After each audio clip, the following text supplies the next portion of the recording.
നമ്മുടെ കർത്താവ് സിഹിയോൻ കോട്ടയുടെ ഉള്ളിൽ നിന്ന് പുറപ്പെട്ടപ്പോൾ തന്റെ സ്ലീബായെ തോളിൽ വഹിച്ചു.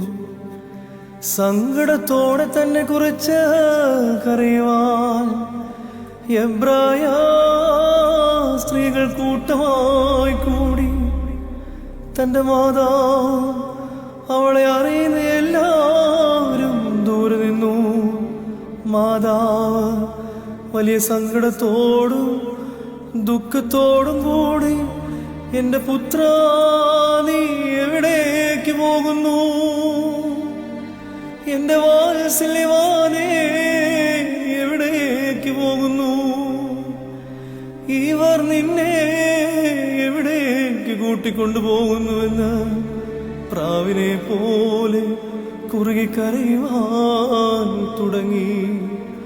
അയ്യോ, നിഷേധികളായ ജനത്തിന്റെ കയ്യിൽ നിന്നെ എന്തിനെ ഏൽപ്പിച്ചു കൊടുത്തു? എന്റെ പുത്ര, എനിക്ക് കഷ്ടം. എന്റെ വാത്സല്യവാനേ, എനിക്ക് കഷ്ടം. ഇന്ന് നിനക്ക് എന്ത് സംഭവിച്ചു?